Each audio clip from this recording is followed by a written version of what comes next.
Bueno, tenemos al abogado y defensor de derechos humanos, doctor Omar Mora. Bienvenido a Benepres, doctor. Le saluda Fernando Tineo, 8:44 de la mañana. Hola Fernando, buenos días. Gracias por la invitación. Gracias por atendernos acá en Benepres. Bueno, todavía se sigue hablando de este informe de Michelle Bachelet, doctor, casi un mes y tanto de su visita acá a Venezuela, y Nicolás Maduro sigue insultándola, no se acepta desde el gobierno el resultado, y por otro lado se evidencia que en Venezuela ahora sí de manera formal el mundo ve esto como una dictadura. ¿Cómo lo ve?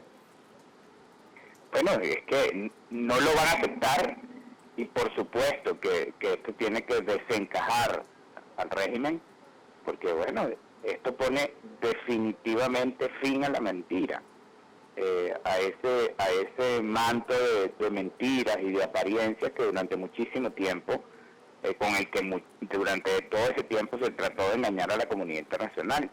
Y hoy en día, pues, Venezuela, como yo siempre lo he dicho, es el ojo del huracán en materia de derechos humanos, porque el informe Bachelet devela definitivamente que aquí hay una sistemática violación de derechos humanos, sobre todo de un grupo de la población a quienes se les persigue por razones ideológicas.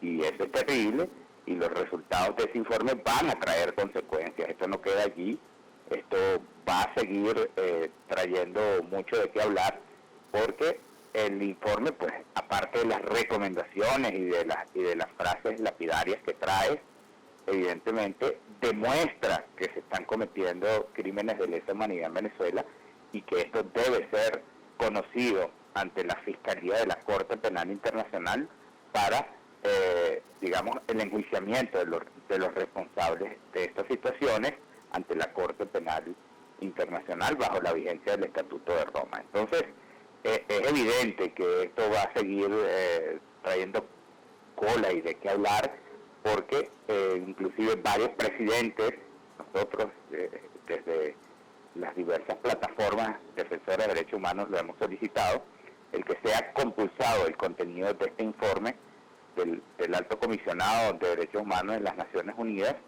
ante, pues, la instancia que está sustanciando los expedientes por las violaciones graves de los derechos humanos y los crímenes de lesa humanidad.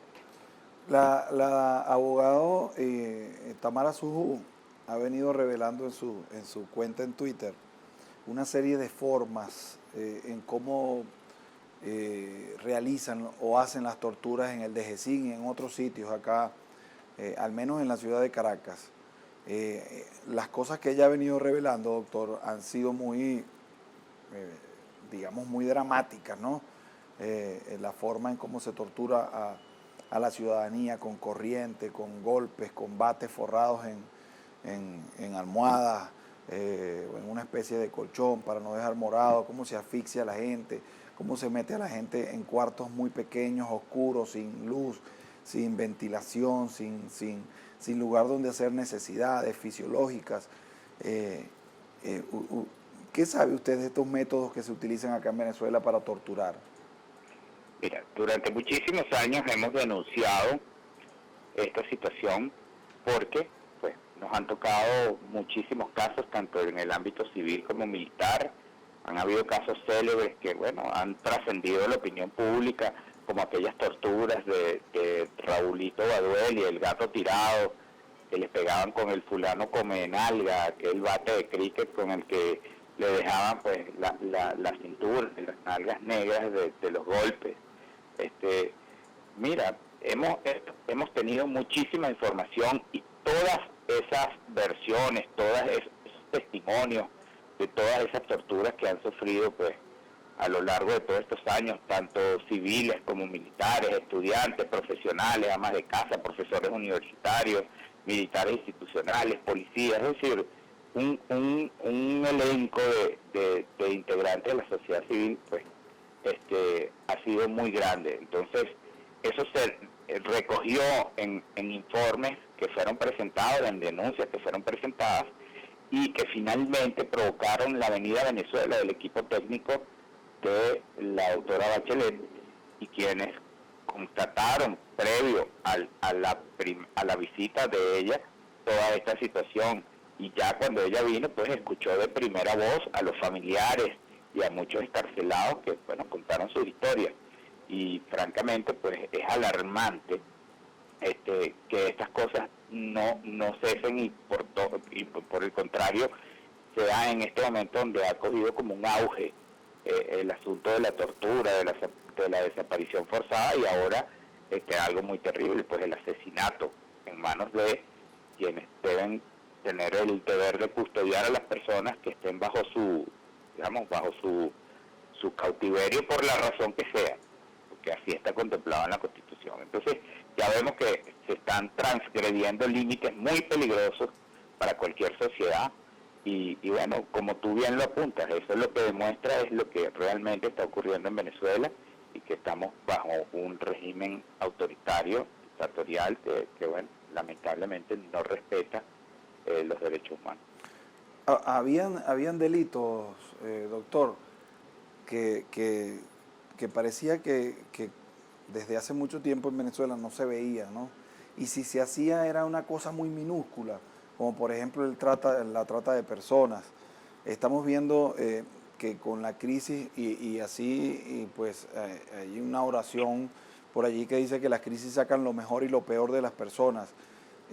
¿Usted cree que en este momento en el país, luego de que esta crisis se profundizara en los últimos años, estemos en presencia de lo peor del venezolano, tocando el tema de la tortura, de lo que está pasando en estados fronterizos, donde se está vendiendo a las personas, se está vendiendo a mujeres para la prostitución, se está vendiendo a hombres para la esclavitud, y así se deja ver en la situación que está pasando en Güiria.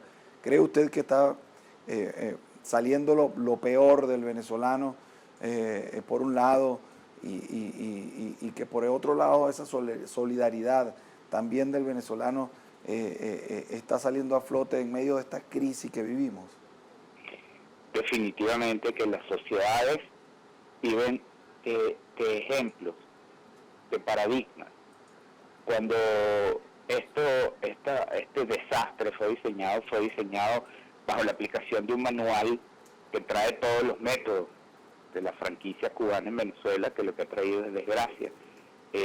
Efectivamente, lo que vemos a lo largo de todos estos años es el desmontaje de la institucionalidad y la exacerbación de modelos, de los antimodelos, porque realmente eso es lo que es, de antivalores, en donde, bueno, una sociedad poco a poco se resiste a ese cambio, pero una mayoría, digamos, un grupo, vamos a llamarlo así, de personas ha permeado en esta pérdida de valores y de esta estructura delincuencial que, bueno, no puede traer nada distinto, porque cuando desde las altas esferas del régimen la proyección que se da es que, bueno, la educación, la preparación académica y el esfuerzo no valen para nada, sino que pues todos se lo merecen y todo tiene que ser sin ningún tipo de esfuerzo, y aquí entonces el que tiene la oportunidad o acceso a manejar dinero del erario prácticamente lo hace dueño de ese dinero o de esa, digamos, riqueza para ser administrada a discrecionalidad y a capricho. Pues entonces, bueno, el resultado es Fernando, no puede ser distinto. O sea, tenemos una sociedad en crisis de valores morales y éticos muy grande, y entonces, bueno, lo vemos reflejado en estas cuestiones. Y por supuesto, en un país donde no existe separación de poderes, que es la principal base que sustenta cualquier Estado democrático, entonces, bueno, no puede haber otra cosa que la anarquía, que este canibalismo social, que toda este desastre que está viviendo el pueblo venezolano. Doctor, gracias por atendernos acá en Benepress. Un abrazo, Fernando, siempre es un gusto conversar contigo. Así es, gracias. Siempre un gusto también conversar con el doctor Omar Mora. Ha sido el abogado del del general en jefe Raúl Isaías Baduel desde el principio de esta causa. Y bueno, siempre atento con la prensa. Y lo que nos comenta, por supuesto, de los horrores que estamos viviendo acá en Venezuela. Parece mentira que estemos hablando en Venezuela de torturas como las que vivieron nuestros hermanos de Chile, de Paraguay, de Argentina, ni aquellas